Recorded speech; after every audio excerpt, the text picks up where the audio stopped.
నమస్తే, welcome to శ్రీపవర్ news. ముందుగా headlines. రాష్ట్ర బడ్జెట్ కూర్పుపై పయ్యావుల అధికారులతో సీఎం చంద్రబాబు నాయుడు సమీక్ష. ఈ నెల 28వ తేదీన ప్రవేశపెట్టబోయే బడ్జెట్ ప్రతిపాదనలు, సూపర్ 6 పథకాల అమలుపై చర్చ. కేరళలో అగస్త్య మహర్షి ఆలయాన్ని సందర్శించిన పవన్ కళ్యాణ్. నడుము నొప్పితో బాధపడుతున్న ఆయన ఆశ్రమంలో మౌలిక వైద్యంపై ఆరా. వైసీపీ నేత వల్లభనేని వంశీ అరెస్ట్. గన్నవరం టీడీపీ ఆఫీసులో కంప్యూటర్ ఆపరేటర్ గా పనిచేస్తున్న సత్యవర్ధన్పై బెదిరింపులు, దాడులకు తెగబడ్డాడని వంశీపై ఆరోపణలు. ఈ నెల 28వ తేదీన శాసనసభలో 2025-26 వార్షిక బడ్జెట్ ప్రవేశపెట్టేందుకు ప్రభుత్వం సిద్ధమవుతోంది. ఏడాది నుంచి సూపర్ 6 పథకాలు అమలు చేయాలని ఇప్పటికే ప్రకటించినందున బడ్జెట్ లో అందుకు తగ్గ కేటాయింపులపై కీలకంగా చర్చించినట్లుగా తెలుస్తోంది. ఈ నెల 24వ తేదీ నుంచి అసెంబ్లీ సమావేశాల ప్రారంభం కానున్న నేపథ్యంలో బడ్జెట్ పై ఆర్థిక శాఖతో సీఎం చంద్రబాబు నాయుడు సమీక్ష నిర్వహించారు. ఉండవల్లిలోని చంద్రబాబు నాయుడు నివాసంలో నిర్వహించిన సమీక్షలో ఆర్థిక మంత్రి పయ్యావుల కేశవ్, ఉన్నతాధికారులు పాల్గొన్నారు. తల్లికి వందనం, అన్నదాత సుఖీభవ, ఉచిత బస్సు వంటి పథకాలను ఈ ఏడాది నుంచి అమలు చేసేందుకు ప్రభుత్వం సిద్ధమవుతుంది. అటు పథకాలు, ఇటు అభివృద్ధి కార్యక్రమాలను సమన్వయం చేసుకుంటూ బడ్జెట్ కేటాయింపులు చేయడం సర్కారుకు సవాలుగా మారింది. సవాలును అధిగమించవలసిన అంశాలపై అధికారులకు సీఎం చంద్రబాబు నాయుడు దిశానిర్దేశం చేసినట్లుగా తెలుస్తుంది. గత వైఎస్ఆర్సీపీ ప్రభుత్వ విధ్వంస విధానాలతో ఆర్థిక ఆరోగ్య సూచీలో రాష్ట్రం అట్టడుగున ఉందనే అంశము ప్రస్తావనకు వచ్చినట్లుగా సమాచారం. జగన్ ప్రభుత్వం గత 5 ఏళ్లలో భవిష్యత్ ఆదాయాలను కూడా వాడేయటం వల్లే ప్రతికూల పరిస్థితులు ఏర్పడ్డాయన్న అభిప్రాయానికి వచ్చారు. కూటమి ప్రభుత్వం వచ్చిన తర్వాత ఉచిత ఇసుక వంటి పాలసీతో ప్రభుత్వం ఆదాయం వదులుకున్న విషయాన్ని గుర్తు చేసుకున్నారు. అధికారంలోకి వచ్చిన మొదటి నెల నుంచి పింఛన్లు పెంచడంతో పాటు నెలకు 2,720 కోట్ల ప్రభుత్వం వెచ్చిస్తుందనే విషయం ప్రస్తావనకు వచ్చినట్లుగా తెలుస్తోంది. పోలవరం, అమరావతి వంటి ప్రాజెక్టులకు కేంద్ర సహాయంతో కొంత ఊరట లభించిందని ప్రభుత్వ వర్గాలు అంచనా వేస్తున్నాయి. దక్షిణ భారతదేశ ఆలయాల యాత్రకు ఉప ముఖ్యమంత్రి పవన్ కళ్యాణ్ శ్రీకారం చుట్టారు. కేరళలోని చొట్టనికర ప్రాంతంలోని అగస్త్య మహర్షి ఆలయాన్ని కుమారుడు అఖిలానందంతో కలిసి ఆయన సందర్శించారు. టీటీడీ బోర్డు సభ్యుడు ఆనంద్ సాయి వెంట ఉన్నారు. అగస్త్య ఆలయ ట్రస్ట్ బోర్డు అధ్యక్షుడు యోగిదాస్, ఇతర సభ్యులు పవన్ కళ్యాణ్ కు స్వాగతం పలికారు. కేరళ సాంప్రదాయాలతో ఆలయ పండితులు పూర్ణకుంభం స్వాగతం పలికారు. ఆ తర్వాత ఆయనతో ఆలయంలో ప్రదక్షిణ చేయించారు. అగస్త్య మహర్షికి సాంప్రదాయబద్ధంగా మొక్కులు చెల్లించుకొని ప్రత్యేక పూజల్లో పాల్గొన్నారు. ఆలయ ఆవరణలో ఉన్న ఇతర మహారుషుల ఆలయాలను కూడా పవన్ దర్శించుకున్నారు. ఆలయ ఆకృతిని, కట్టడాలను ఆసక్తిగా పరీక్షించారు. ప్రత్యేక పూజల అనంతరం అగస్త్య ఆశ్రమంలో కొద్దిసేపు గడిపారు. ఆయుర్వేద వైద్యంలో ఉపయోగించే మూలికలు, మొక్కల గురించి ఆశ్రమ వైద్యులు విష్ణుయోగి, మణియోగి ఆయనకు వివరించారు. అగస్త్య మహర్షి పురాణాలలో, వేదాల్లో చెప్పినట్లుగా ముఖ్యమైన చికిత్సలకు మూలికలు ఎలా ఉపయోగపడతాయనేది ఆయన అడిగి తెలుసుకున్నారు. కలరి యుద్ధ కళ గొప్పదనం గురించి, ఆశ్రయం ఆవరణలోని శివలింగం విశిష్టత గురించి పవన్ తెలుసుకున్నారు. సుదీర్ఘంగా నడుము నొప్పి, స్పాండిలైటిస్ సమస్యలతో పవన్ కళ్యాణ్ బాధపడుతున్నారు. వీటికి సంబంధించిన చికిత్సా విధానాలను గుర్తించిన అగస్త్య ఆశ్రమ వైద్యులను పవన్ కళ్యాణ్ అడిగి తెలుసుకున్నారు.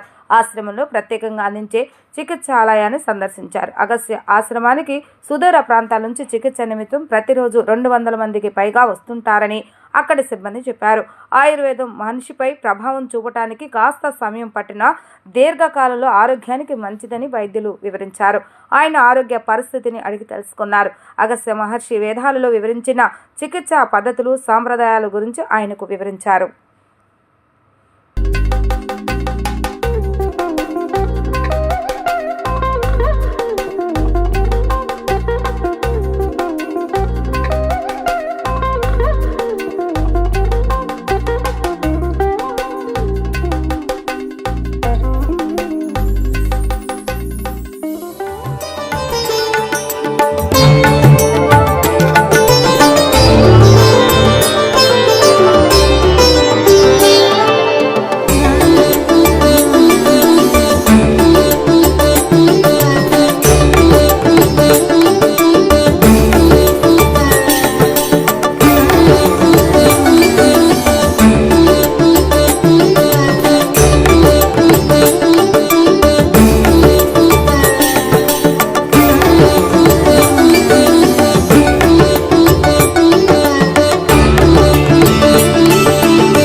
గన్నవరం మాజీ ఎమ్మెల్యే వల్లభనేని వంశీని పోలీసులు అరెస్టు చేశారు.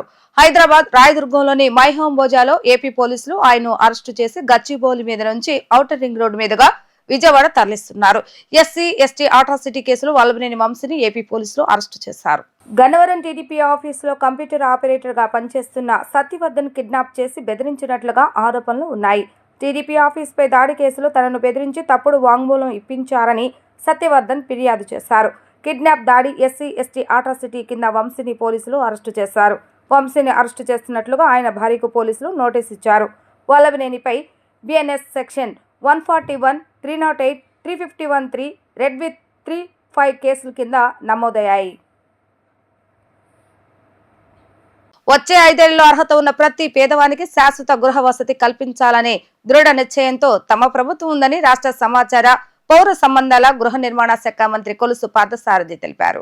గత ప్రభుత్వ హయాంలో సకాలంలో ఇళ్ల నిర్మాణాలు పూర్తి చేయకపోవటం వల్ల దాదాపు 2,378 కోట్ల కేంద్ర నిధులు మురిగిపోయాయని తెలిపారు. గృహ నిర్మాణ నిధులు దాదాపు 3,598 కోట్లను మళ్లించిన నిరుపేదలకు ఎంతగానో అన్యాయం చేసిన ఘనత గత ప్రభుత్వానిదే అని మంత్రి విమర్శించారు. అమరావతి సచివాలయంలో ఏర్పాటు చేస్తున్న విలేకరుల సమావేశంలో కొలుసు పార్థసారథి మాట్లాడుతూ నిరుపేదలందరికీ శాశ్వత గృహ వసతి కల్పించడంలో విఫలమైన గత ప్రభుత్వం కూటమి ప్రభుత్వంపై బురద జల్లే ప్రయత్నం చేయడం విడ్డూరంగా ఉందని మండిపడ్డారు. గత ప్రభుత్వ హయాంలో నిరుపేదలకు గృహ నిర్మాణాలపై కేంద్రం 20,726 కోట్ల రూపాయలు రాష్ట్రానికి కేటాయిస్తే ఆ నిధులను సక్రమంగా వినియోగించుకోకపోవటమే కాకుండా ఇళ్లను సకాలంలో పూర్తి చేయకపోవటం వల్ల దాదాపు 2,378 కోట్ల కేంద్ర నిధులు మురిగిపోయాయని అన్నారు. PMY గ్రామీణ కేంద్ర పోర్టల్ నుంచి 1,39,243 మంది లబ్ధిదారులను తొలగించి వారికి అన్యాయం చేస్తారని అన్నారు. ఈ విషయంలో గత ప్రభుత్వం చేస్తున్న తప్పిదాన్ని అంతా వక్రీకరిస్తూ తమ ప్రభుత్వంపై బురద జల్లే విధంగా ప్రవర్తించడం విడ్డూరంగా ఉందని అన్నారు. వచ్చే 5 ఏళ్లలో అర్హత ఉన్న ప్రతి పేదవానికి శాశ్వత గృహ వసతి కల్పిస్తామని ఆయన ఉద్ఘాటించారు. 3,18,987 మందిని గ్రామీణ ప్రాంతాలలో సొంత స్థలం కలిగిన వారిని అర్హులుగా గుర్తించి కేంద్ర ప్రభుత్వం వెబ్సైట్లో పొందుపరిచింది. ఆనాడు ఉన్న చంద్రబాబు నాయుడు గారి ప్రభుత్వం 2018లో ఆవాస్ ప్లస్ అనే సర్వే నిర్వహించి 3,18,987 మంది గ్రామీణ ప్రాంతాల్లో అర్హులు ఉన్నారని ఆ వెబ్సైట్లో కేంద్ర ప్రభుత్వం యొక్క వెబ్సైట్లో నమోదు చేసింది. తర్వాత వచ్చిన ప్రభుత్వం 2019లో ఆ ప్రభుత్వ నిర్వాహకం కానివ్వండి, ఆ ప్రభుత్వం రాజకీయ కారణాలతో కానివ్వండి, లేకపోతే కక్షతో కానివ్వండి, ఏదైనా కారణం కానివ్వండి 1,39,243 మందిని లబ్ధిదారుల లిస్ట్ నుంచి తొలగించడం జరిగింది. తొలగించేసి కేవలం 1,79,744 మంది మాత్రమే అర్హులని చెప్పేసి కేంద్ర ప్రభుత్వం వెబ్సైట్లో పొందుపరిస్తే ఆ నెంబర్ ఆధారంగా గత 5 సంవత్సరాల్లో ఉన్న వైఎస్ఆర్ కాంగ్రెస్ ప్రభుత్వం పొందుపరిచిన 1,79,744 మంది లబ్ధిదారుల్లో 1,79,060 మందికి ఇల్లు కేటాయించింది. 1,79,744 మందిలో 1,79,060 మందికి ఇల్లు మంజూరు చేస్తే ఇంకా 684 మంది మిగిలిపోయారు. ఆ మిగిలిపోయిన లబ్ధిదారుల్ని దేశవ్యాప్తంగా పాలసీ ప్రకారం అనుకుంటాను ఎవరైతే ఇంకా లబ్ధిదారులు మిగిలిపోయారో PMAY 1లో వెబ్సైట్లో పెట్టబడిన వాళ్ళందరికీ కూడా కేంద్ర ప్రభుత్వం ఇల్లు కేటాయించింది. ఏది 2024-25కి. 2024-25 ఎప్పుడు ప్రారంభమవుతుంది? ఏప్రిల్ 1 నుంచి 2024 నుంచి ప్రారంభమయ్యే సంవత్సరానికి ఈ ఇల్లు కేటాయించింది. అంటే ఎవరు అప్పుడు బాధ్యత కలిగిన ప్రభుత్వం? కేవలం ఆ ప్రభుత్వం చేతకానితనం మూలంగా మన రాష్ట్రానికి 20,726 కోట్ల రూపాయలు కేటాయిస్తే 5 సంవత్సరాల్లో ఆ ప్రభుత్వం చేతకానితనం మూలంగా 2,378 కోట్ల రూపాయలు ల్యాబ్స్ అయిపోయిందని చెప్పేసి కూడా మనం చేస్తామని నేను. ల్యాబ్స్ అవడమే కాకుండా ఇచ్చిన 20,726 కోట్లలో కూడా 18,000 కోట్లు, అంటే 2,000 తీసేస్తే 18,000 సుమారు. దాంట్లో దాదాపు 3,598 కోట్ల రూపాయల్ని డైవర్ట్ కూడా చేసేసింది. అంటే గృహ నిర్మాణం కోసం కేంద్ర ప్రభుత్వం ఇచ్చిన నిధులు, రాష్ట్ర ప్రభుత్వం కేటాయించాల్సిన నిధులు వీటిలో 3,598 కోట్ల రూపాయలని డైవర్ట్ చేసేసి తన అవసరాలకి వినియోగించుకోవటం మూలంగా ఈ గృహ నిర్మాణ పథకం పేదవాళ్ళకి ఎంత అన్యాయం జరిగిందో ఒకసారి ఆలోచించామని చెప్పేసి కూడా మనం చేస్తారండి. ఎన్నికలకు ముందు ఎన్డీఏ కూటమి నిరుద్యోగి యువతకు ఇచ్చిన హామీలను తక్షణమే అమలు చేయాలని ఏఐవైఎఫ్ రాష్ట్ర అధ్యక్షులు కార్యదర్శులు యుగంధర్ రాజేంద్ర తదితరులు డిమాండ్ చేశారు. ఈ నెల 22వ తేదీన శ్రీకాకుళంలో జరిగిన అఖిల భారత యువజన సమైక్య రాష్ట్ర 22వ మహాసభలు ఘనంగా జరిగాయని చెప్పారు. ఈ సభలకు 91 మంది నూతన సమితిని సభా ఎన్నిక జరిగిందన్నారు.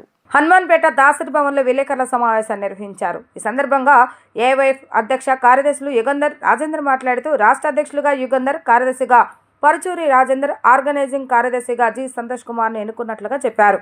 ముఖ్యమంత్రి చంద్రబాబు నాయుడు ఎన్నికలు ఇచ్చిన హామీ ప్రకారం నిరుద్యోగ యువతకు 3,000 రూపాయల భృతి చెల్లించాలని డిమాండ్ చేశారు. మొదటి సంతకాన్ని చేసిన మెగా డిఎస్సి పేపర్లకే పరిమితమైందని విమర్శించారు. త్వరలో జరిగే అసెంబ్లీ సమావేశాలలో నిరుద్యోగ సమస్యలపై చర్చించి ఖాళీ పోస్టుల భర్తీకి చర్యలు చేపట్టాలని డిమాండ్ చేశారు. రాష్ట్రంలో ఖాళీగా ఉన్న పోస్టులపై శ్వేతపత్రం విడుదల చేయాలని అన్నారు. నిరుద్యోగ భర్తీకి మంత్రివర్గ ఉపసంఘాన్ని ఏర్పాటు చేసి భర్తీ చేయాలని ప్రభుత్వాన్ని డిమాండ్ చేశారు. ఈ సమస్యలపై ఉద్యమించాలని మహాసభ తీర్మానించినట్లుగా వారు వెల్లడించారు. ఈరోజు రాష్ట్రంలో చూసుకుంటే ఎన్డీఏ గవర్నమెంట్ అధికారంలో రాకముందు వాలంటీర్ వ్యవస్థ 2,60,000 మందిని కొనసాగిస్తామని చెప్పిన ఎన్డీఏ గవర్నమెంట్ ఈరోజు గాలికి వదిలేసింది. అలాగే ప్రభుత్వ వైన్ షాపుల్లో పనిచేస్తున్న 15,000 మంది ఈరోజు ఏపీ బెవరేజ్ కాంట్రాక్టర్ పైన మీద 15,000 మంది రాష్ట్ర వ్యాప్తంగా పనిచేయడం జరిగింది. వాళ్ళని కూడా నడి రోడ్డు మీద వదిలేసి ఈరోజు గవర్నమెంట్ చర్చలు జరుపుతాము, వాళ్ళతో మాట్లాడతాము, వాలంటీర్ వ్యవస్థను కొనసాగిస్తాము, అలాగే ఏపీ బెవరేజ్లో పనిచేస్తున్న 15,000 మందిని కొనసాగిస్తామని చెప్పిన ప్రభుత్వం ఇప్పటికీ పట్టించుకునే పరిస్థితి లేదు. అలాగే ఏజెన్సీల ప్రాంతంలో ఎస్టీ బ్యాక్లాగ్ పోస్టులు విపరీతంగా ఉన్నాయి.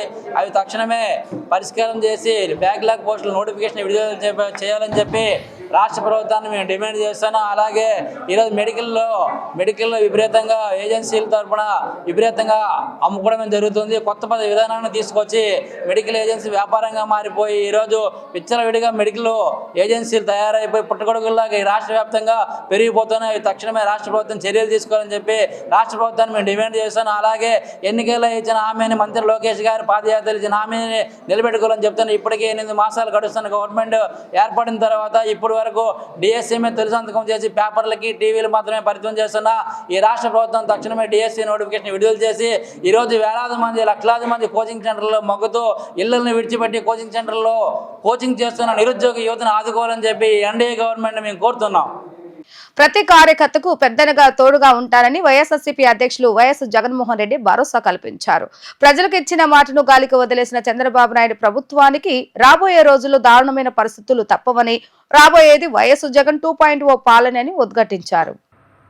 ఉమ్మడి గుంటూరు జిల్లాలో వైఎస్ఆర్ కాంగ్రెస్ పార్టీకి చెందిన ఎంపీటీసీలు, జెడ్పీటీసీలు, మున్సిపల్ చైర్పర్సన్లు, ఇతర స్థానిక సంస్థల ప్రజా ప్రతినిధులు, పార్టీ నేతలతో తాడేపల్లిలోని క్యాంపు కార్యాలయంలో బుధవారం వైఎస్ జగన్ సమావేశమయ్యారు. ఈ సందర్భంగా పార్టీ ప్రజా ప్రతినిధులకు వైఎస్ జగన్ దిశానిర్దేశం చేశారు.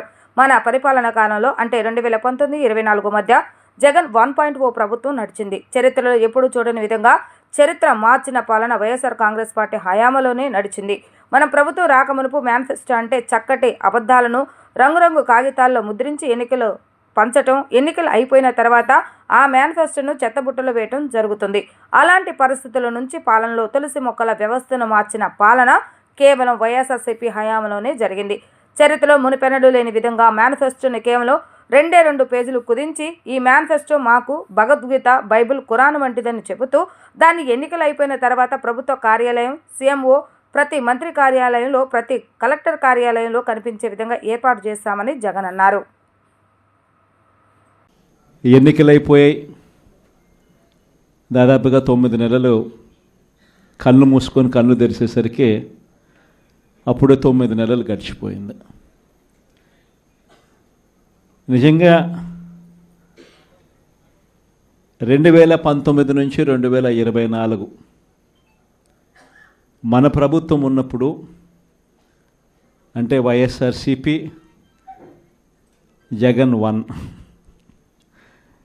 పరిపాలన ఉన్నప్పుడు మనమంతా కూడా ఆ 5 ఏళ్ళు చరిత్రలో ఎప్పుడు చూడని విధంగా ఇంతకుముందు ఎప్పుడైనా ఇది సాధ్యమేనా అని అనుకునే పరిస్థితి నుంచి కాదు, లేదు, ఇది సాధ్యం అవుతుంది అని చెప్పి చరిత్ర మార్చిన పాలన చూపించగలిగిన పాలన ఎక్కడైనా జరిగింది అని అంటే అది వైఎస్ఆర్ కాంగ్రెస్ పార్టీ పాలనలోనే మాత్రమే జరిగిందని చెప్తాను. ఈరోజు పరిస్థితి ఏమిటి అని చెప్పి ఒక్కసారి చూస్తే నేను చెప్పిన ప్రతి అంశంలో కూడా ఒకవైపున సూపర్ 6 గాలికి ఎగిరిపోయింది, సూపర్ 7 గాలికి ఎగిరిపోయింది, ఎన్నికలప్పుడు చెప్పిన మేనిఫెస్టో చెత్తబుట్టలోకి వెళ్ళిపోయింది, ప్రజలకిచ్చిన మాటలు మోసాలుగా తేలిపోయాయి. మరోవైపున వ్యవస్థలన్నీ కూడా ఇప్పుడు నేను చెప్పిన వ్యవస్థలన్నీ కూడా విద్య, వైద్యం, వ్యవసాయం, గవర్నెన్స్ అన్ని వ్యవస్థలు కూడా తిరోగమనంలో కనిపిస్తూ ఉన్నాయి. కేవలం ఒకే ఒక వ్యక్తి మారాడు ముఖ్యమంత్రి, ఒకే ఒక పార్టీ మారింది, వైఎస్ఆర్సీపీ పక్కకు పోయి టీడీపీ వచ్చింది, తేడా అంతే. ప్రతి వ్యవస్థ తిరోగమనం, ప్రజలకు అంతవరకు అందుతూ ఉన్న ప్రతి పథకం రద్దు, వీళ్ళు చేస్తామన్న ప్రతి పథకము మోసం, అబద్ధం. కేవలం 9 నెలల కాలంలోనే ఇవన్నీ మన కళ్ళ ఎదుటే ఇవాళ కనిపిస్తూ ఉన్న పరిస్థితులు. నేను అందుకనే చెప్తా ఉన్నా, ఈరోజు ఓడిపోయినా కూడా చెప్తా ఉన్నా, మనకి ఇంతకుముందు 50% ఓట్ షేర్ వచ్చింది, ఈ ఎన్నికలు అయిపోయేసరికి మన ఓట్ షేర్ 40%. ఒక 10% ఓట్ షేర్ మనకు రావాల్సింది రాకుండా పోయింది.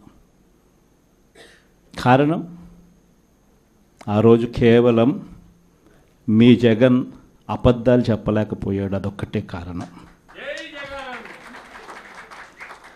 కానీ నేను చెప్తా ఉన్నా, మీ జగన్ అబద్ధాలు చెప్పలేకపోయాడు కాబట్టి అధికారానికి మనం దూరం అయ్యాం. కానీ అధికారానికి దూరం అయినా కూడా మీ జగన్ మీ గుండెల్లోనూ మీ మనసుల్లోనూ లీడర్ అంటే ఇలా ఉండాలి అని చెప్పి మాత్రం ముద్ర వేయగలిగాడు. కారణం ఏమిటంటే రాజకీయాల్లో ఉన్నప్పుడు విలువలు ఉండాలి, రాజకీయాల్లో ఉన్నప్పుడు విశ్వసనీయత అన్న పదానికి అర్థం తెలియాలి. ఈ జగన్, మీ జగన్ మరో 30 సంవత్సరాలు రాజకీయాల్లోనే ఉంటాడు. ఈరోజు తెలుగుదేశం పార్టీ కార్యకర్తలు, తెలుగుదేశం పార్టీ నాయకులు ఏ ఒక్కరూ కూడా ఏ ఇంటికి వెళ్ళే పరిస్థితి లేదు. వీళ్ళు గన ఇళ్ళకు పోవడం మొదలు పెడితే, వీళ్ళు గన ప్రజల్లో తిరగడం మొదలు పెడితే ఏమవుతుంది? ఆ ఇంట్లో నుంచి ఆ చిన్నపిల్లలు మొదలు పెడతారు, ఏమంటారు? నా 15,000 ఏమైంది, నా 15,000 ఏమైంది, నా 15,000 ఏమైందని. ఆ ఇంటికి వెళ్ళినప్పుడు ఆ ఇంట్లో ఆ చిన్నపిల్లల తల్లులు, ఆ పిన్నమ్మలు అడుగుతారు, ఏమని? నా 18,000 ఏమైంది, నా 18,000 ఏమైంది, నా 18,000 ఏమైందని. ఆ ఇళ్ళకు పోతే ఆ అమ్మలు, ఆ పిన్నమ్మల అత్తలు, వాళ్ళ అమ్మలు వాళ్ళేమడుగుతారు? మాకు 50 ఏళ్ళ వయసు వచ్చింది, మాకు 50 ఏళ్ళ వయసు వస్తూనే మీరేమన్నారు? మా 48,000 ఏమైంది, మా 48,000 ఏమైంది, మా 48,000 ఏమైంది అని అడుగుతారు. ఆ ఇళ్ళకు పోయినప్పుడు ఆ రైతులు ఏమడుగుతారు? మా 20,000 ఏమైంది, మా 20,000 ఏమైంది, మా 20,000 ఏమైంది అని అడుగుతారు. ఆ ఇళ్ళల్లో నుంచి ఆ 20 ఏళ్ళ పిల్లాడు, ఆ పిల్లాడు ఉద్యోగం ఎతుకుతా ఉన్న ఆ 20 ఏళ్ళ పిల్లాడు ఏమంటాడు? నా 36,000 ఏమైంది, నా 36,000 ఏమైంది, నా 36,000 ఏమైంది అని. ఇలా చంద్రబాబు నాయుడు గారిని, ఆయన కూటమిని, ఆయన నాయకులను, ఆయన కార్యకర్తలను ఏ ఒక్కరూ కూడా ఇళ్ళకు వెళ్ళి, గ్రామాలకు వెళ్ళి, ఇళ్ళకు వెళ్ళి ఎవ్వరిని కూడా వీళ్ళు కనీసం పలకరించే పరిస్థితి కూడా లేదు. కృష్ణా జిల్లా గన్నవరం స్థానిక ఉషోదయ సూపర్ మార్కెట్ వద్ద జాతీయ రహదారిపై రోడ్డు ప్రమాదం చోటు చేసుకుంది. అతివేగంగా జాతీయ రహదారిపై కారు రోడ్డుపై దూసుకు వచ్చి వెళ్తున్న ద్విచక్ర వాహనాన్ని వెనక నుండి ఢీకొట్టింది. కారు ఢీకొన్న దాటికి ద్విచక్ర వాహనంపై ఉన్న వ్యక్తికి తీవ్ర గాయాలయ్యాయి. క్షతగాత్రుల్ని స్థానికుల సహాయంతో ఆటోలో హాస్పిటల్కి తరలించారు. ఆదాని అవినీతి పర్వంపై ప్రధాని నరేంద్ర మోడీ ప్రకటన చేయాలని సిపిఐ రాష్ట్ర కార్యదర్శి కె రామకృష్ణ డిమాండ్ చేశారు. అమెరికా అధ్యక్షుడు డొనాల్డ్ ట్రంప్ మన దేశంలో అవినీతి కార్యక్రమాలకు పాల్పడిన ఆదానికి సహాయం చేసే విధంగా ఫారెన్ కరప్ట్ ప్రాక్టీసెస్ యాక్ట్ 1977 అమలును 6 మాసాల పాటు నిలిపివేస్తూ ఎగ్జిక్యూటివ్ ఆర్డర్ పై సంతకం చేయడాన్ని తీవ్రంగా తప్పుపట్టారు. ఈ సందర్భంగా సిపిఐ రాష్ట్ర కార్యదర్శి రామకృష్ణ మాట్లాడుతూ మన దేశంలో ఆదానికి వత్తాసుగా ప్రధాని నరేంద్ర మోడీ ఇప్పటికే అన్ని రకాలుగా సహాయం చేశారని అన్నారు. గతంలో హిడెన్బర్గ్ నివేదిక వచ్చిన సమయంలో కనీసం పార్లమెంట్లో ప్రతిపక్ష పార్టీలు దానిపై చర్చను లేవనెత్తే పరిస్థితి లేకుండా చేశారని విమర్శించారు. ఇటు మోడీ అటు ట్రంప్ కార్పొరేట్ అనుకూల విధానాలు తేటతెల్లమవుతున్నాయని ఆరోపించారు. ఆదానికి భారత్లో మోడీ, అమెరికాలో ట్రంప్ సపోర్టు చేయడాన్ని బట్టి కార్పొరేటర్లతో కొమ్ముక్కవ్వటానికి ఉవ్విల్లుతున్నట్లుగా ఉందన్నారు. ఇప్పటికైనా ప్రధాని నరేంద్ర మోడీ ఆదాని అవినీతి కార్యకలాపాలపై ప్రకటన చేయాలని డిమాండ్ చేశారు. అమెరికా అధ్యక్షుడిగా మరలా ఎన్నికైన డొనాల్డ్ ట్రంప్ గారు మన దేశంలో అవినీతి కార్యకలాపాలకు పాల్పడిన ఆదానికి సహాయం చేయడానికి ఫారిన్ కరప్ట్ ప్రాక్టీసెస్ యాక్ట్ 1977 యొక్క అమలును నిలిపివేస్తూ దాదాపు 6 మాసాల పాటు దాని అమలును ఆపించబడుతూ ఆయన ఇవాళ ఒక ఎగ్జిక్యూటివ్ ఆర్డర్ పైన సైన్ చేయడాన్ని తీవ్రంగా తప్పుపడతారు. ఎలాగూ ఇక్కడ ప్రధాని నరేంద్ర మోడీ అదానికి వత్తాసుగా అన్ని రకాలుగా సహాయం చేస్తూ ఉన్నాడు. ఆయన పైన అవినీతి ఆరోపణలు వచ్చిన గతంలో హిండెన్బర్గ్ నివేదిక వచ్చిన సమయంలో కనీసం పార్లమెంట్లో ప్రతిపక్ష పార్టీలు దానిపైన చర్చను లేవనెత్తడానికి కూడా అనుమతించారు. ఇప్పుడు సాక్షాత్తు అమెరికా అధ్యక్షుడు డొనాల్డ్ ట్రంప్ కూడా ఈరోజు అదానికి అనుకూలంగా ఈ చర్య చేపట్టాడంటే మీరు కార్పొరేట్తో కుమ్మక్కు అవుతున్నారనే దానికి ఇంతకంటే నిదర్శనం మరొకటి లేదు. ఇక్కడ అదానికి మోడీ గారి సపోర్టు, అమెరికాలో డొనాల్డ్ ట్రంప్ సపోర్టు, మీరు లాలుచిపడి కార్పొరేట్ల అవినీతి కార్యకలాపాలను మీరు ప్రోత్సహిస్తూ ఉన్నారు. మరొకటి కానీ దాదాపు 2100 కోట్ల రూపాయల వరకు లంచాలు ఇచ్చాడని చెప్పి భారతదేశంలో 4 రాష్ట్రాల్లో ఉన్న ప్రభుత్వాలకు లంచాలు ఇచ్చి ఒప్పందాలు చేసుకున్నాడని చెప్పి న్యూయార్క్ ఈస్టర్న్ డిస్ట్రిక్ట్ కోర్టులో ఆయన పైన కేసు నమోదైతే దాన్ని మీరు ఇవాళ బలపరిచే విధంగా ఇలాంటి చర్యలు చేపడతా ఉన్నారంటే ప్రభుత్వాలు, అందులోనూ అమెరికా ప్రభుత్వము, ఇండియా ప్రభుత్వము, 2 ప్రభుత్వాలు, ఒక దేశాధ్యక్షుడు, ఒక ప్రధానమంత్రి, మీరందరూ కూడా లొంగి ఆయన గుడిగం చేస్తూ ఉన్నారంటే ఇంతకంటే ఘోరమైన విషయం ఇంకోటి ఉందని నేను అడుగుతాను.